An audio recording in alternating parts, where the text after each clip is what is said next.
Hi friends, சுவையான நல்ல மருத்துவ குணம் நிறைந்த கிறிஸ்பியான மொறு முறுக்கு எப்படி செய்யலான்னு பார்க்கலாம் வாங்க. பார்க்குறதுக்கே உங்களுக்கு எம்மியாக சாப்பிடணும் போல் இருக்கு இல்லையா? வாங்க வீடியோக்குள்ளே போகலாம். Hi friends, welcome to Amutha kitchen. Amutha கிச்சனில் நீண்ட நாள் கழித்து நம்ம வீடியோ பார்க்குறோம். 3 or 4 days ஆயிடுச்சு.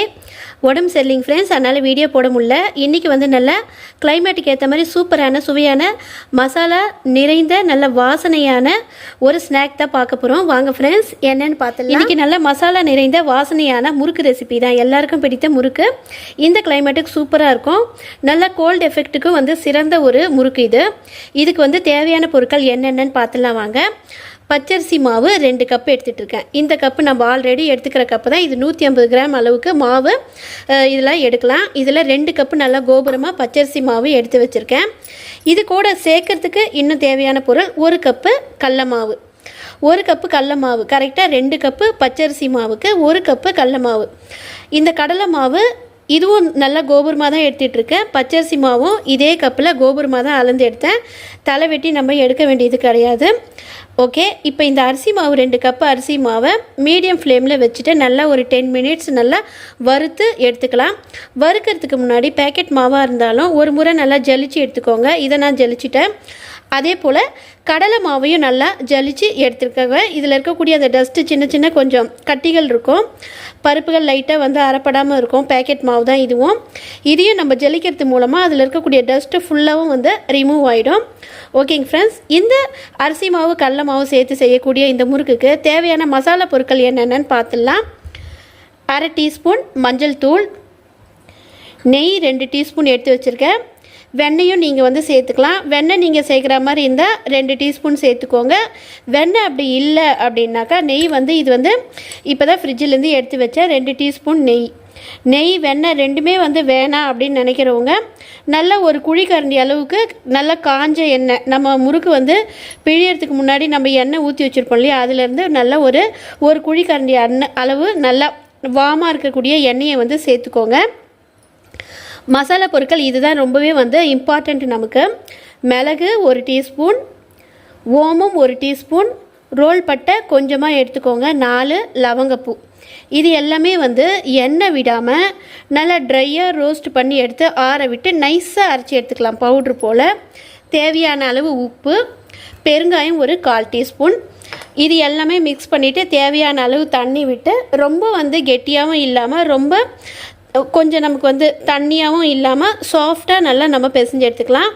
மாவோடைய கன்சிஸ்டன்சி நான் உங்களுக்கு கரெக்டாக காட்டுறேங்க ஃப்ரெண்ட்ஸ். முறுக்கு மாவுக்கு தேவையான மசாலா பொருட்கள் ட்ரை ரோஸ்ட் பண்ணி எடுத்தாச்சு. நல்லா ஓமம் படப்படன்னு வெடிக்கும். மீடியம் ஃப்ளேமில் வச்சு நம்ம வறுப்படுத்தி எடுத்துக்கலாம். இப்போ இதோடைய மருத்துவ குணங்கள் டக்குன்னு ஒரு செகண்டில் நான் சொல்லிடுறேன். மிளகும் மஞ்சளும் நல்லா நமக்கு கேன்சர் நோய் வராமல் தடுக்கும். அதே போல் நமக்கு லங்ஸில் ஏற்படக்கூடிய சளியை கரைக்கக்கூடிய தன்மை மிளகுக்கும் மஞ்சளுக்கும் உண்டு. ஓமம் அதே போல் நல்லா அஜீரண கோளாறுலாம் இல்லாமல் நல்லா டைஜஷன் தன்மையை நல்லா இன்க்ரீஸ் பண்ணும். மேலும் இந்த லவங்கமானது நல்லாவே நம்மளுடைய உடலுக்கு தேவையான நோய் எதிர்ப்பு சக்தியை தருகிறது. மேலும் இதில் சேர்க்கக்கூடிய பட்டையானது நம்மளுடைய உடல் வெயிட்டை நல்லாவே குறைக்கிறதுக்கு ரொம்பவே ஹெல்ப் பண்ணும்.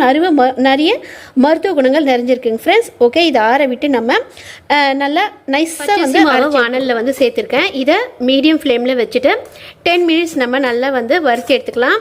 நிறம் மாறக்கூடாது, ஆனால் மாவு நல்லா ஒரு வறுத்த மாவாக வரணும். நல்லா சூடு பாருங்க. பச்சரிசி மாவு நல்லாவே வறுத்து எடுத்தாச்சு நல்லா. இப்போ இதில் கடலை மாவு 1 கப்பு எடுத்தோம் இல்லையா, அதை சேர்த்துக்கலாம். 2 கப்பு பச்சரிசி மாவுக்கு 1 கப்பு கடலை மாவு. அதாவது மெஷர்மெண்ட்டில் 300 கிராம் பச்சரிசி மாவுக்கு 150 கிராம் கடலை மாவு இதோடு சேர்த்துக்கலாம். நம்ம வறுத்து எடுத்து நல்லா மசாலா பாருங்கள் எவ்வளோ நைஸாக இருக்குது. இது போல் இருக்கணும். இது நம்ம எடுத்துக்கக்கூடிய அளவு கொஞ்சம் அதிகமாகவும் இருக்கும், குறைவாகவும் இருக்கும். நம்ம கரெக்டாக இந்த மாவுக்கு நம்ம சேர்க்கக்கூடிய அளவு 1/4 டீஸ்பூன் அளவுக்கு மசாலா சேர்த்தா போதுமானது. 1/4 டீஸ்பூன் மசாலா சேர்த்தின்னு மீதி மசாலாவை நம்ம எடுத்து வச்சுருங்க. அரைச்ச மசாலாவில் 1/4 டீஸ்பூன் மசாலா பவுட்ரு சேர்த்தாச்சு. அரிசி மாவு கடலை மாவு சேர்த்தாச்சு. இப்போ 1/4 டீஸ்பூன் பெருங்காயம் நம்ம சேர்த்துக்கலாம். கெட்டி பெருங்காயம் இருந்ததுன்னா அது கூட நல்லா நம்ம எண்ணெயில் மீடியம் ஃப்ளேமில் வச்சு நல்லா வறுத்துட்டு தண்ணியில் கொஞ்சம் கரையை விட்டு சேர்த்தோம்னா ரொம்பவே நல்லதுங்க ஃப்ரெண்ட்ஸ். ஒரு வீடியோவில் உங்களுக்கு காமிச்சிருக்கேன். இப்போ டக்குன்னு நான் பவுட்ரு பெருங்காயமே சேர்த்துக்கிட்டேன். இப்போ இதில் 1/2 டீஸ்பூன் மஞ்சள்தூள் சேர்த்துக்கலாம். 1 டேபிள் ஸ்பூன் அளவுக்கு நெய் இதில் வந்து சேர்த்துக்கலாம். இதையும் தேவையான அளவு உப்பு இது எல்லாமே சேர்த்துட்டு நல்ல கைகளால் நல்லா வந்து மிக்ஸ் பண்ணி விட்டுடலாம். இப்போ பாருங்கள் நெய்யையும் சேர்த்தாச்சு. இப்போ நல்லா மிக்ஸ் பண்ணிக்கலாம். ஃப்ரெண்ட்ஸ் இப்போ எல்லாமே வந்து மிக்ஸ் பண்ணி விட்டாச்சு. இப்போ தண்ணி நம்ம கொஞ்சம் கொஞ்சமாக தெளித்து விட்டு கொஞ்சம் தளர்வாகவும் சாஃப்டாகவும் பிசைஞ்சு எடுத்துக்கலாம். ரொம்ப வந்து கெட்டியாக இருக்கக்கூடாது. முறுக்கு பிழியறதுக்கு மாவு நமக்கு ரெடி ஆகிடுச்சு. கைகளில் இது போல் வந்து ஒட்டவே கூடாது. எவ்வளோ சுத்தமாக இருக்கு பாருங்கள் கையை. இப்போ முறுக்கு வந்து இந்த மாவு எந்த கன்சிஸ்டன்சியில் இருக்குது உங்களுக்கு அப்படின்னு காட்டுறேன் பாருங்கள். இது போல் மாவு நல்லா சாஃப்டாகவும் கொஞ்சம் வந்து தளர்வாகவும் இருக்கணும். ரொம்ப டைட்டாக இருக்கக்கூடாது. பாருங்கள் எந்த அளவுக்கு வந்து தளர்வாக இருக்குது மாவு. நம்ம பிழியறதுக்கு நல்லா கன்வீனியண்ட்டாக இருக்கும். இந்த முறுக்கு மாவில் நம்ம உளுத்தம்பருப்பு பவுடரோ பொட்டுக்கடலை மாவோ எதுவுமே வந்து சேர்க்க தேவையில்லை. இந்த மாவில் செய்யக்கூடிய இந்த முறுக்கானது வாயில் போட்டோன்னே நல்லா தண்ணியாக கரையும். ரொம்ப கிறிஸ்பியாகவும் சூப்பராகவும் இருக்குங்க ஃப்ரெண்ட்ஸ். இப்போ இதுக்கு வந்து தேவையான முறுக்கு கூட அந்த தட்டு வந்து உங்களுக்கு நான் காட்டுறேன். இப்போ பாருங்கள் நம்ம முறுக்கு போட போகிற தட்டு வந்து இந்த தேன்குழல் அச்சு தான். இந்த 3 ஹோல்ஸ் இருக்கிறது எடுத்துக்கோங்க. இப்போ இந்த தட்டு இந்த முறுக்கு பிழிய போகிற குழைகள் அதே போல் இந்த வடித்தட்டு ஜல்லித்தட்டு இதில் எல்லாத்துலேயுமே நம்ம நெய் அப்ளை பண்ணி வச்சிட்டோம்னா நீண்ட நேரத்துக்கு அந்த வழவழப்பு போகாமல் இருக்கும். ஆயிலை விட இது போல் நீங்கள் முறுக்கு செய்யும்போது நெய் அப்ளை பண்ணி செஞ்சு பாருங்கள். ரொம்பவே வழவழப்பு நல்லா நிற்கும். சீக்கிரம் நம்ம வந்து முறுக்கு பிழிஞ்சு எடுத்துக்கலாம். இப்போ இந்த தட்டை போட்டு ஃபிட் பண்ணிவிட்டு நம்ம இப்போ ரெடி பண்ணி வச்சுருக்க முறுக்கு மாவையை இந்த குழையில் வந்து நம்ம போட்டுக்கலாம். இப்போ பாருங்கள் ஃப்ரெண்ட்ஸ் இது போல் உருண்டைகளாக நம்ம எடுத்துக்கலாம். ஒவ்வொரு முறையும் எடுத்துகிட்டு இதை பிளேட் போட்டு மூடி வச்சிட்டோம்னா மாவு நமக்கு ட்ரை ஆகாமல் இருக்கும். இப்போ இந்த மாவை நம்ம குழையில் வந்து அப்ளை பண்ணிக்கலாம். இதில் வந்து போட்டுட்டு இப்படி நம்ம ப்ரெஸ் பண்ணி விட்டுடலாம். ரொம்ப சாஃப்டாக இருக்கிறதுனால நமக்கு ஈஸியாக பிழிய வரும். இப்போ இதை நல்லா அப்படி வச்சுட்டு இந்த ஜல்லி கண்டிகளில் நம்ம பிழிஞ்சு ஸ்ட்ரைட்டாக இப்போ நல்லா எண்ணெய் வந்து ஹை ஃப்ளேமில் வச்சு காய வச்சுட்டேன். மீடியம் ஃப்ளேமில் வச்சுருக்கேன். மீடியம் ஃப்ளேமில் வச்சு நம்ம போட்டு எடுத்துக்கலாம். எவ்வளோ அருமையாக நமக்கு மசாலா முறுக்கு கிடச்சிச்சு பாருங்கள். இப்போ எண்ணெய் ஆல்ரெடி நல்லா சூடு ஏறி இருக்குது. அதனால் நான் எந்த மாவும் போட்டு பார்க்கல. ஸ்ட்ரைட்டாக முறுக்கை வந்து இதில் போட்டுடுறேன். மீடியம் ஃப்ளேமில் வச்சுட்டு நம்ம போட்டுக்கலாம்.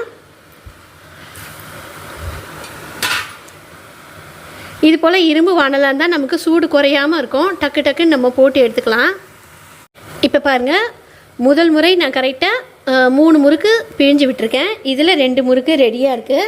இந்த 3 எடுத்ததுக்கப்புறம் தான் அந்த 2 போடணும். நம்ம எண்ணெய் சலசலப்பு அடங்கினோடனே எடுத்துக்கலாம். மீடியம் ஃப்ளேமில் வச்சுட்டு பொறுமையாக திருப்பி விட்டு எடுங்க.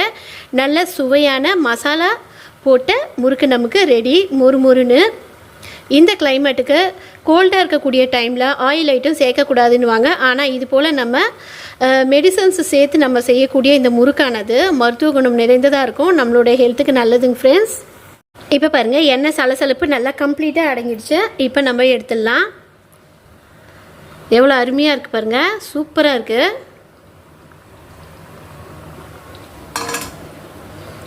இதையே எடுத்துடலாம்.